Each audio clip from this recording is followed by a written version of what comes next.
Right before New Year's Eve, a maid arrived barefoot for an interview. The billionaire CEO noticed her. "Hello everyone. Before we begin today's story, I have a small favor to ask.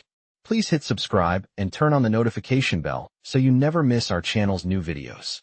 It is quick, free, and the best way to support us in bringing you more dramatic and meaningful stories. Your support truly means the world to us. And tell me, where are you watching from today? Drop your city or country in the comments below. Thank you very much. Now, let us return to our main character. It was the morning right before New Year's Eve. Downtown felt quieter than usual, as if the city itself was holding its breath.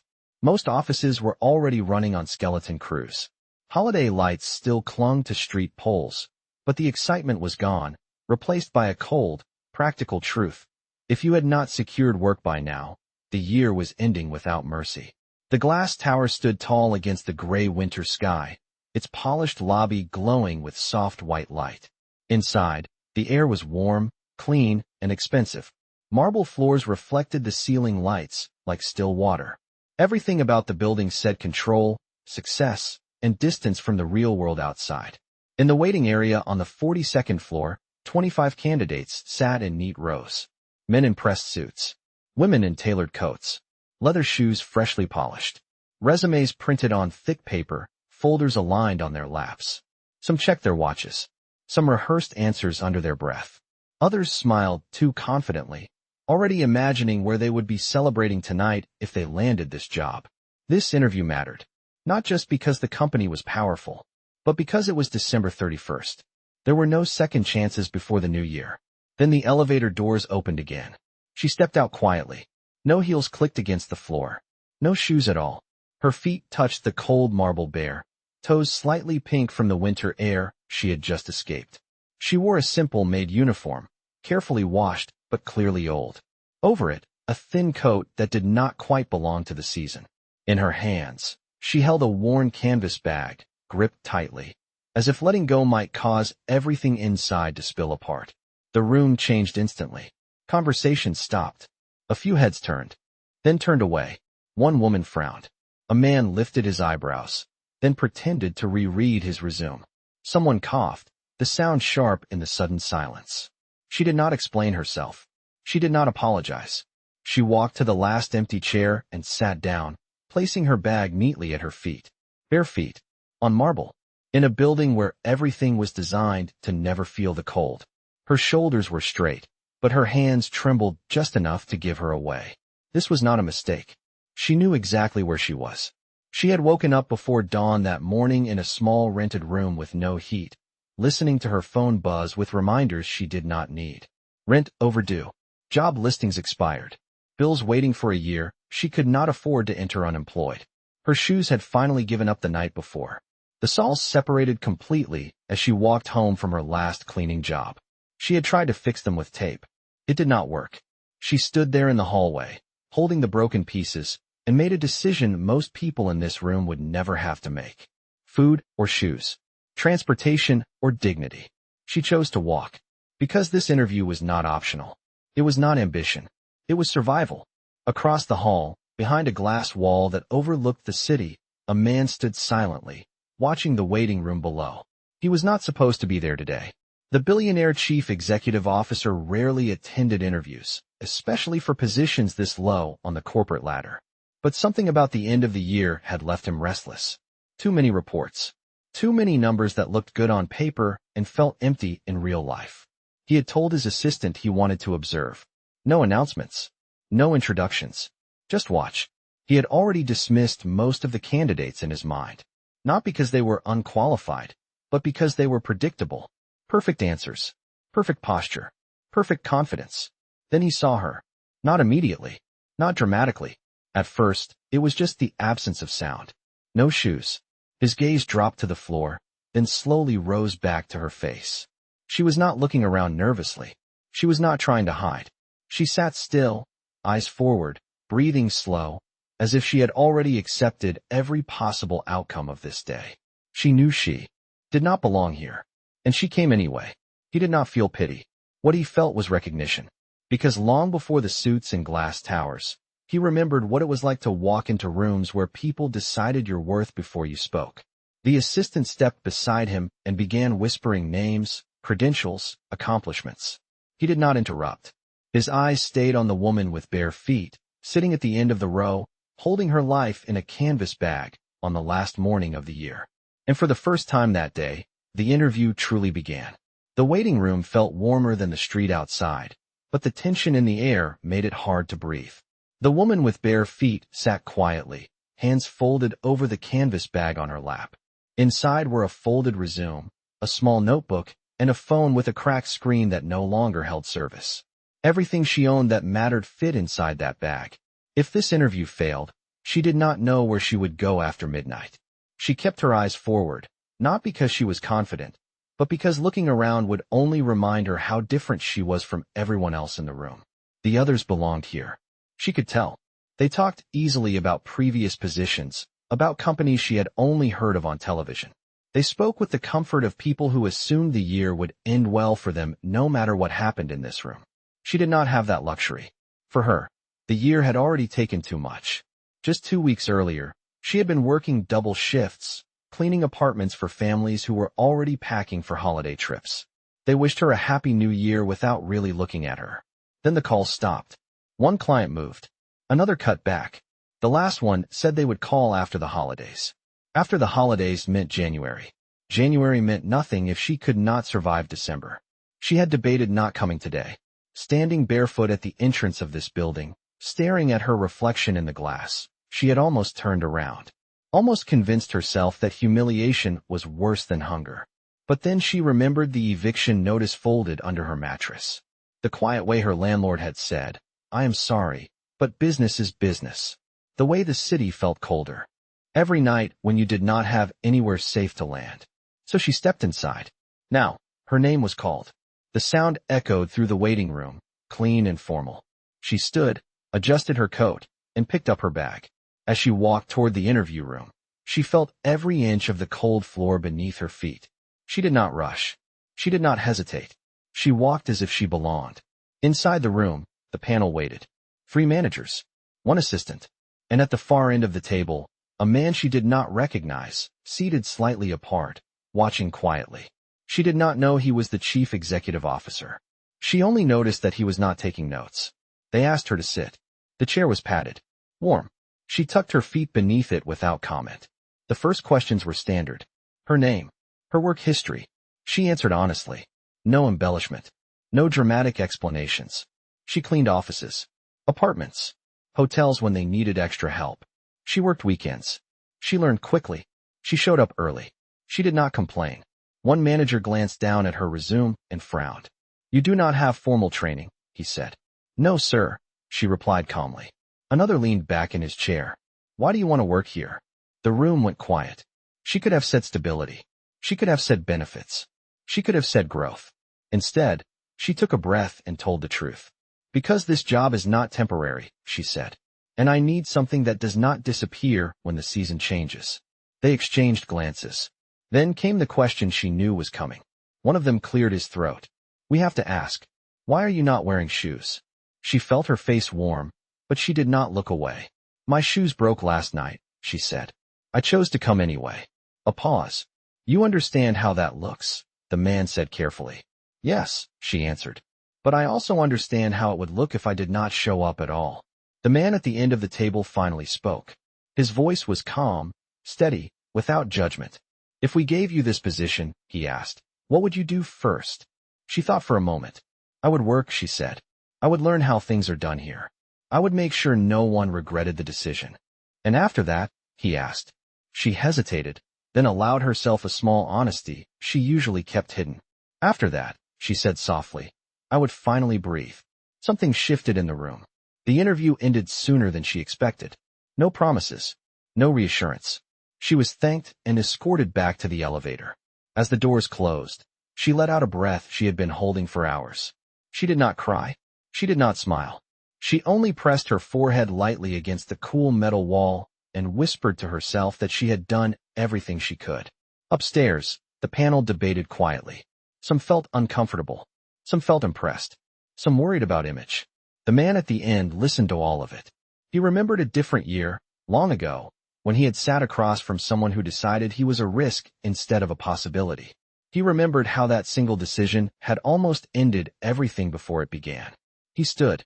"We are not hiring for perfection," he said. "We are hiring for reliability. Character. Someone who will still show up when it costs them something." Silence followed. Outside, the woman stepped back onto the street, the cold biting harder now as the sun dipped lower. Fireworks stands were already setting up for the night. People hurried past, counting down to celebrations she would not attend. She pulled her coat tighter and began to walk. She did not know yet that the most important decision of her year had already been made. And she did not know that, for the first time in a long time, someone had truly seen her. The call came just after sunset. She had been walking for nearly 40 minutes, bare feet numb against the cold pavement, when her phone vibrated inside her bag. The screen lit up with an unfamiliar number. For a moment, she considered letting it go. Calls from unknown numbers rarely meant anything good this late in the year. But something told her to answer.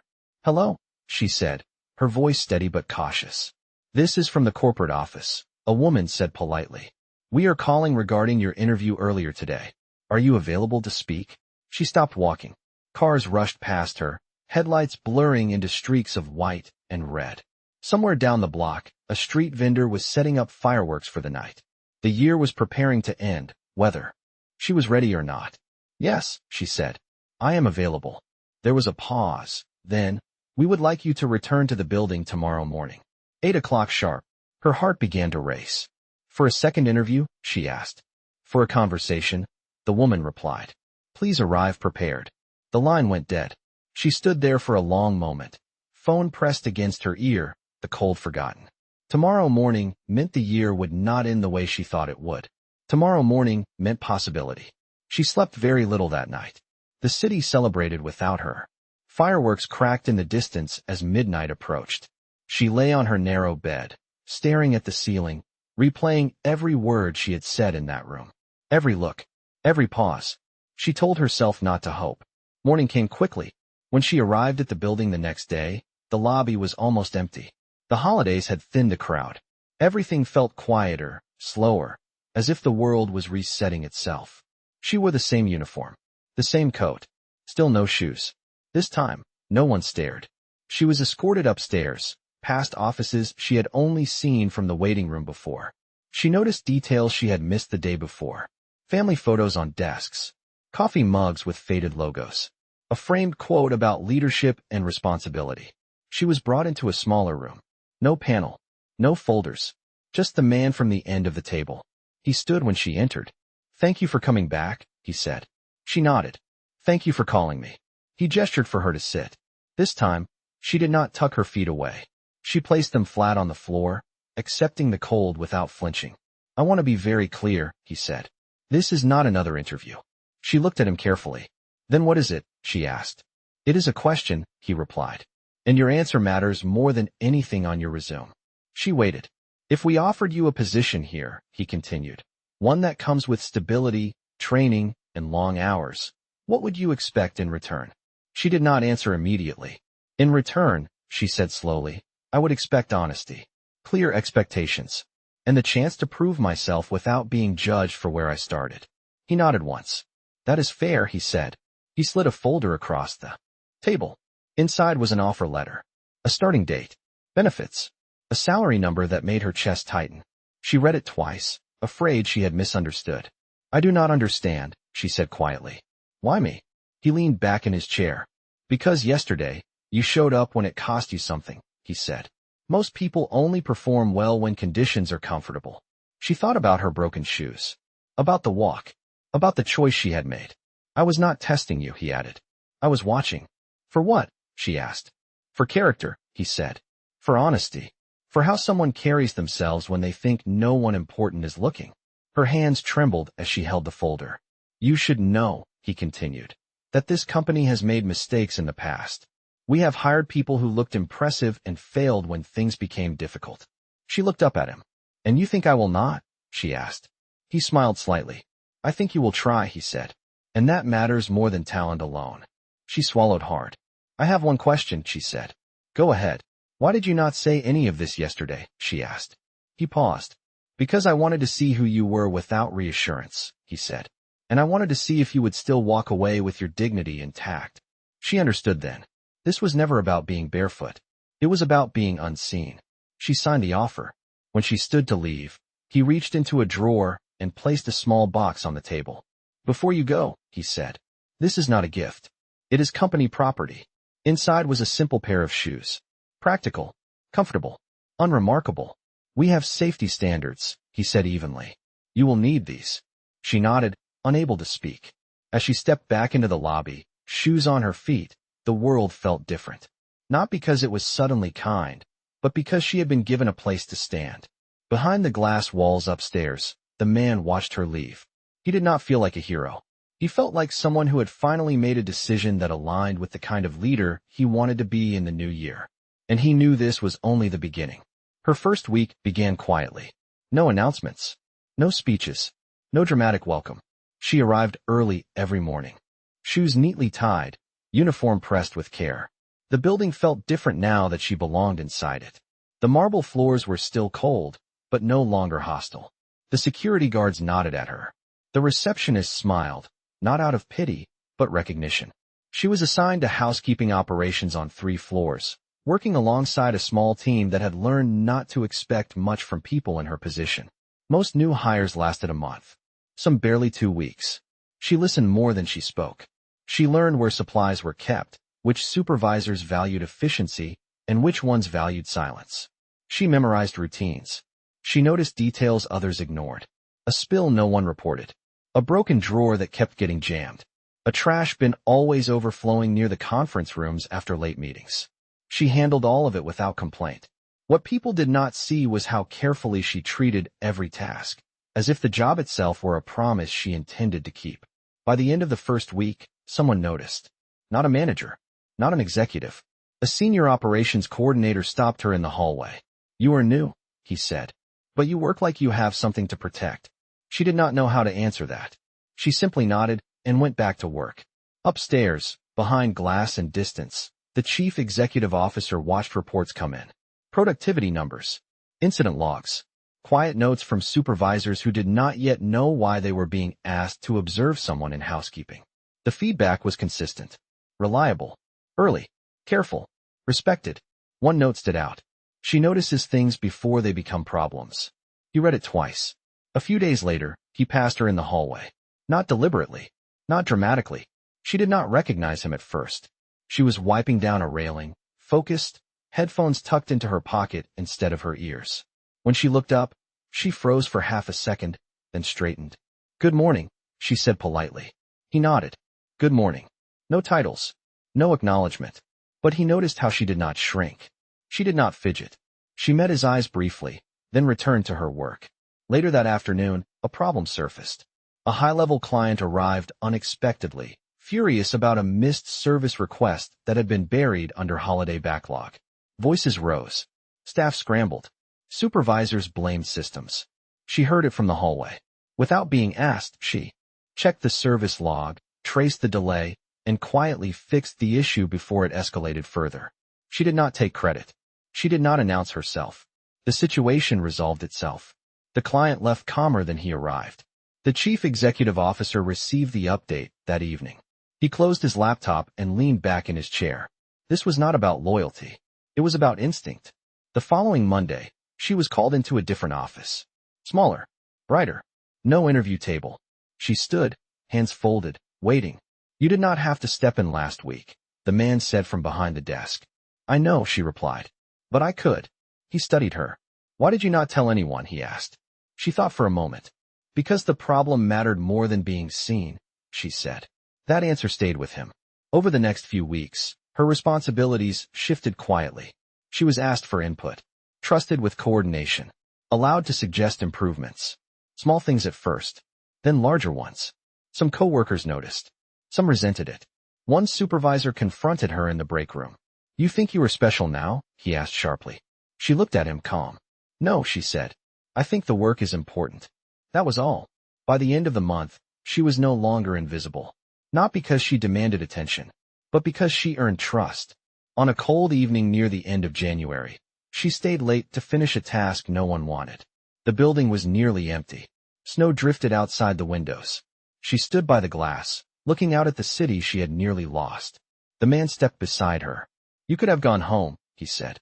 She shrugged. "It needed to be done." He smiled slightly. "You have changed things here," he said. She shook her head. "I just did my job." He looked at her more closely then. "No," he said. "You reminded people what it means to care." For the first time, she allowed herself a small smile. She did not know where this path would lead. She did not imagine romance. She did not imagine rescue. She only knew one thing. She had walked into the end of the year barefoot, and she had stepped into the new one standing tall. The change did not go unnoticed. By February, whispers followed her through the hallways. Not loud ones. Not cruel ones. Just curiosity wrapped in uncertainty. People noticed how supervisors asked her opinion now, how tasks quietly rerouted through her before decisions were made, how problems seemed to disappear before they became complaints.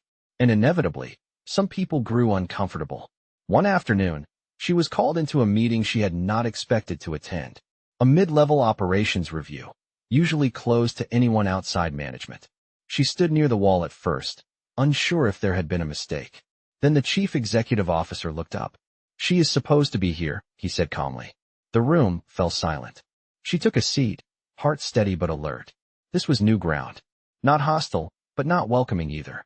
The discussion moved quickly. Budgets. Efficiency.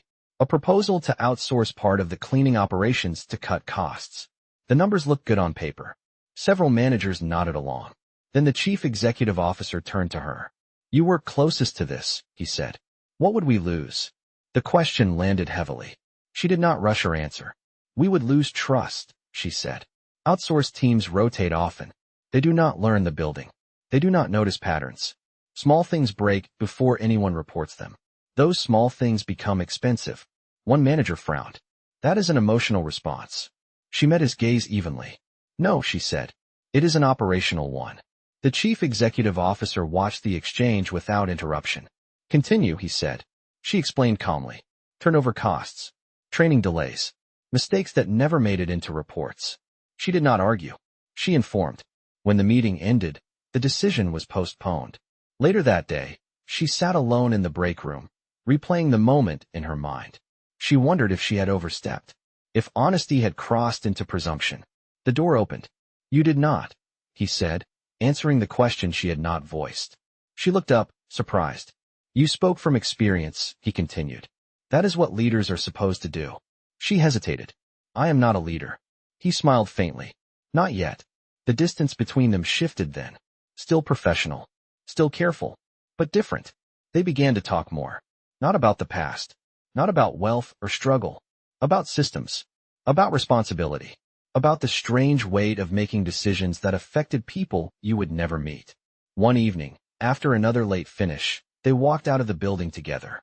Snow fell lightly. The city quiet again. "You never asked why I noticed you," he said suddenly. She shook her head. "I assumed it was obvious." "It was not the shoes," he said. "It was that you did not apologize for existing."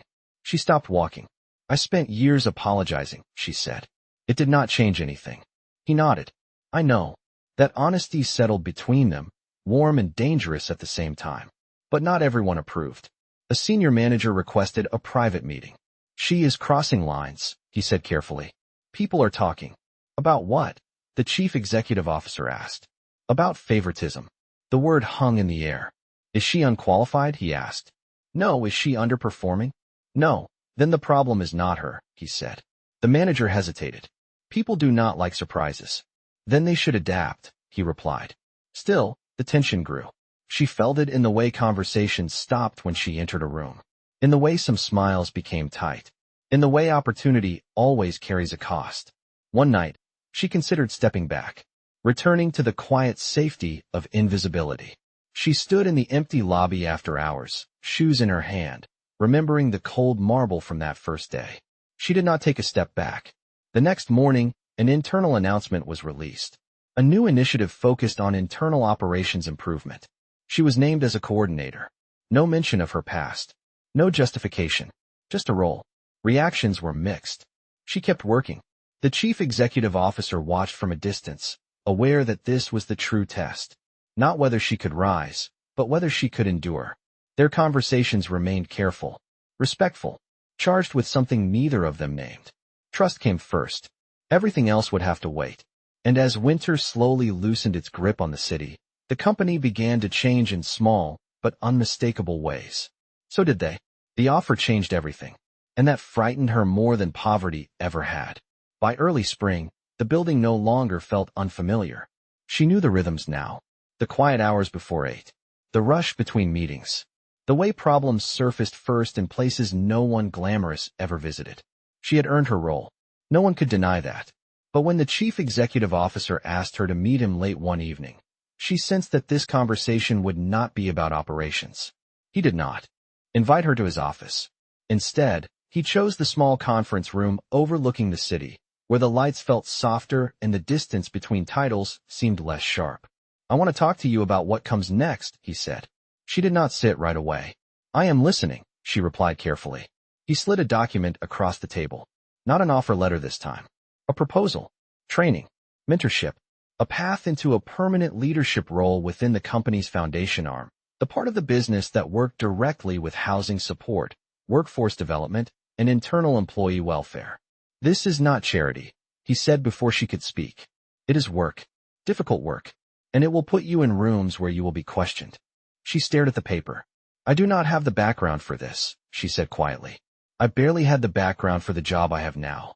"You had the values," he replied. "The rest can be taught." She shook her head. "You do not understand," she said. "People like me do not move like this. Not without someone paying a price." He leaned forward. "I understand exactly," he said.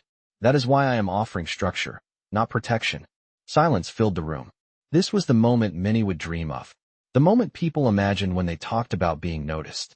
But all she felt was weight. "If I fail," she said, "it will confirm what they already believe." "And if you succeed?" he asked. She did not answer. That night, she walked home instead of taking the bus. The city was warmer now, but the memory of cold marble still lived in her bones. She passed storefronts glowing with comfort she did not trust. Her mind returned to the first interview, to the way she had chosen to walk barefoot instead of staying invisible. The next morning, she requested time to think. Days passed. People noticed her hesitation. Some interpreted it as humility, others as weakness. A colleague cornered her in the hallway. "You are lucky," he said. "Do not waste it." She smiled politely and said nothing. But inside, doubt grew. She spent nights reading materials she barely understood. Legal frameworks. Policy language. The rules of rooms she had never been allowed to enter. Every page reminded her how far behind she was. One evening, she nearly sent an email declining the offer. Instead, she closed her laptop and sat in the dark. She thought about the first time she had cleaned an office like this, years ago, late at night, when no one was around. How she had imagined what it would feel like to be seen as more than background. She realized something then. This fear was not about failing. It was about belonging. The next morning, she walked into the chief executive officer's office without an appointment. "I will accept," she said, before she could talk herself out of it. "On one condition." He raised an eyebrow. "I want to earn it publicly," she said. "No shortcuts. No shielding. If I am not enough, I will step aside myself." He studied her for a long moment. "That will be harder," he said. "I know," she replied. He nodded once. "Then we do it your way." The announcement came quietly. No fanfare. Just a shift in responsibilities. Some congratulated her. Some avoided her. The pressure intensified immediately. Meetings became colder. Questions sharper. Mistakes less forgivable. She struggled. She learned. She corrected. And slowly, something unexpected happened. People began to listen. Not because of who supported her, but because her arguments were sound. Her concern was consistent. Her presence steady. One afternoon, a junior employee approached her hesitantly. "I heard you started here cleaning," the woman said. "It makes me think maybe I do not have to hide where I came from." That night, she stood again by the glass wall overlooking the city. The chief executive officer joined her, not speaking at first. "You are doing this," he said eventually. "Not because I noticed you, but because you chose to be seen." She nodded. "And that," he continued, "is why this works." She did not respond. She did not need to. For the first time since she had walked barefoot into the end of a year, she understood the full circle of that choice. Kindness had opened a door, but courage was what kept her inside. And somewhere between responsibility and trust, something deeper had begun to grow. The backlash did not arrive loudly. It arrived quietly, the way resistance often does when it wears professionalism like a mask. By late spring, her name began appearing on meeting agendas she had never been invited to before. Not as a presenter, not as a decision-maker. As a question. Some people asked it out loud. Others whispered it in hallways. Why her? Why so fast? Why now? She felt the shift in temperature immediately. Emails grew shorter. Feedback became sharper. Mistakes that once passed unnoticed were suddenly documented, copied, and circulated. She understood what was happening. This was not about her performance. This was about her place. One morning, she walked into a meeting where the atmosphere felt wrong from the start. The discussion centered on a new internal program she had helped design, aimed at supporting lower-level employees during transitions. Training support, emergency assistance, clear paths forward. The numbers were solid. The pilot results promising. Then someone leaned forward. "This sounds idealistic," a senior executive said. "We are running a business, not a shelter." The room went quiet. She felt every eye turned toward her. She spoke evenly. "Stability reduces turnover. Turnover costs money. This is not idealism. It is efficiency." Another voice cut in. "With all due respect," a man said, "some of us built our careers the hard way. Without programs. Without help." She held his gaze. "So did I," she said. The silence that followed was heavier than anything she had felt before. After the meeting, she retreated to her office and closed the door. Her hands shook for the first time in months. Not from fear, but from exhaustion. She had expected challenge. She had not expected resistance this personal. That afternoon, she received an email marked confidential. A formal complaint. Carefully worded. Polite. Vague. Concerns about boundaries. About influence. About perceived favoritism. She read it twice. Then she forwarded it to the chief executive officer with a single sentence. "I believe transparency matters." They met that evening. He listened without interruption as she explained what had happened. The meeting. The email. The quiet pressure. "I do not want protection," she said. "I want fairness." He nodded slowly. "That is exactly what you will get," he replied. The following week, a company-wide review was announced. Not about her. About process. About decision-making. About how leadership was identified and developed. Some were relieved. Others defensive. The tension escalated. At a public forum with senior staff, someone finally said what many had been thinking. "She represents a shift we did not vote for," a voice said from the back of the room. She felt the room tighten. The chief executive officer stepped forward. "She represents values this company claims to stand for," he said. "Accountability, commitment, respect for work at every level." Then he did something unexpected. He invited her to speak. She did not prepare remarks. She spoke plainly. "I did not ask to be noticed," she said. "I did not ask for shortcuts. I asked for work. I showed up. I learned. I listened." She paused. "I know change makes people uncomfortable. It makes me uncomfortable too. But the question is not whether I belong here." She looked around the room. "The question is whether we believe dignity belongs here." No one applauded. But no one interrupted either. That night, she sat alone in her apartment, staring at the ceiling she no longer feared losing. She wondered if she had gone too far. If standing her ground had crossed into defiance. Her phone buzzed. A message from the chief executive officer. "You did not overstep. You stood." The next morning, the confidential complaint was dismissed after review. Policies were clarified. Mentorship pathways formalized. Not for her. For everyone. The resistance did not disappear overnight. But it softened. Transformed. Some opponents became allies. Others learned to coexist. She did not celebrate. She returned to work. Weeks later, she found herself standing again in the lobby, watching new employees arrive for interviews. Nervous. Hopeful. Carrying their lives in folders and bags. She remembered the cold marble beneath her bare feet. She remembered the choice she had made. And she realized something important. This was the real test of the undercover journey. Not the reveal. Not the offer. But what happens when kindness challenges power. And whether courage can survive the moment it is no longer invisible. By early summer, the company felt different. Not louder. Not softer. Just more honest. The changes she helped set in motion had settled into place quietly.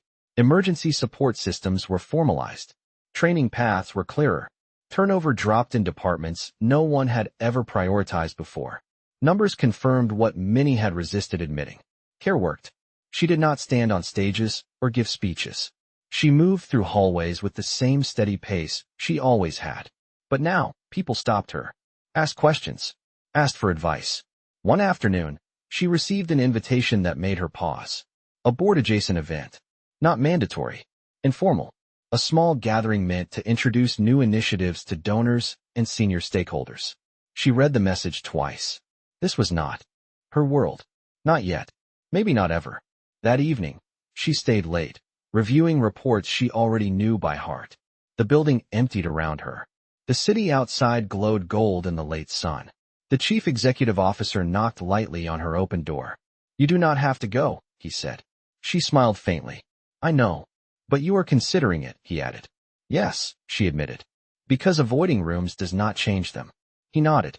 The night of the event arrived warm and clear. She stood in her apartment, looking at herself in the mirror. Simple dress. Comfortable shoes. Nothing extravagant. Nothing apologetic.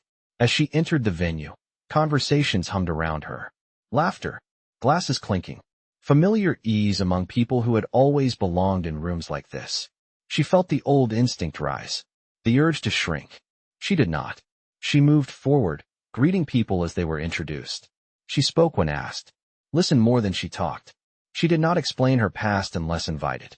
Eventually, someone did ask. "You have an interesting trajectory," a woman said. "Where did you start?" She answered calmly. "I worked in cleaning services," she said. There was a pause. A flicker of surprise.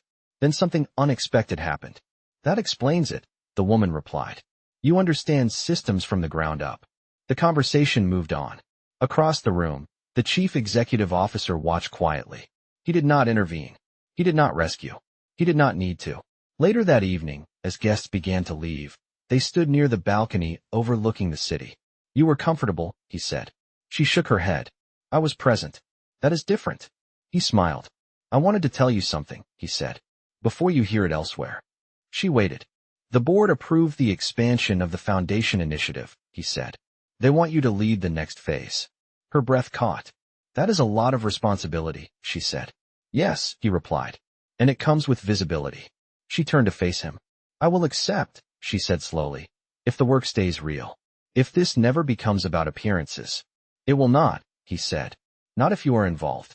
For a moment, neither of them spoke. The city stretched out below, alive and indifferent. "There is something else," he added. She looked at him, questioning. "I have tried to remain careful," he said. "Professional. Appropriate." She felt her pulse shift. "But pretending nothing else exists would be dishonest," he continued. "And I do not want that." She searched his face. "This is not an offer," he said. "It is an acknowledgement." She noticed a familiar detail on her desk. A pair of shoes, placed neatly beside a framed photo. The shoes she had worn on her first day of work. The simple pair given without ceremony, without pity. She had kept them, not as a reminder of struggle, but as proof of choice. The chief executive officer knocked lightly and stepped inside. "You have a moment?" he asked. "For you," she replied. They sat across from each other, the distance between them smaller now, but never careless. "I received confirmation this morning," he said. "The board approved the long-term funding. 5 years." She let out a breath she did not realize she had been holding. "That gives people time," she said. "Time changes outcomes." He nodded. "So does trust," he replied. They had learned how to speak to each other without urgency, without masks. Their connection had grown slowly, built on respect rather than rescue. There had been no dramatic confession, no moment where everything changed overnight. Just consistency. One evening, months later, they walked through the city together after work. The air was cool, comfortable. Lights reflected off wet pavement after a brief rain. "Do you ever think about that first day?" he asked. She smiled softly. "I think about the choice," she said. "Not the lack. I could have stayed home. I could have disappeared. But you did not," he said. "No," she replied. "Because disappearing does not protect you. It only delays the truth." They stopped at a crosswalk, waiting for the light. "What truth?" he asked. "That dignity is not given," she said. "It is practiced." He looked at her then, not as a leader, not as someone he had noticed, but as a partner who understood the cost of standing fully present in the world. I would like to keep building this, he said. Together, if you want that. She did not answer immediately. She thought about the year that had ended Barefoot. The fear, the cold, the decision to walk forward anyway. Yes, she said finally. I do. The following winter, as another year came to a close, the company hosted a simple gathering in the lobby. Not a gala, not a performance, just people sharing food, stories, and gratitude. She stood near the entrance, welcoming arrivals. A young woman hesitated just inside the doors, eyes wide, clutching a folder too tightly. You are early, she said gently. I did not want to be late, the woman replied. She smiled, recognizing the fear, the hope. You are exactly on time, she said. As the evening unfolded, she stepped back and watched the room fill with movement and life. People from different floors, different backgrounds, different beginnings. The chief executive officer joined her, standing quietly at her side. This place is not the same, he said. No, she replied. It is better. Outside, the city counted down again. Another year ending. Another beginning waiting. She did not look away from the window. She stood firmly, feet warm against the floor, grounded in the life she had built step by step. Not because someone had saved her, but because someone had seen her, and because she had chosen, again and again, to be seen.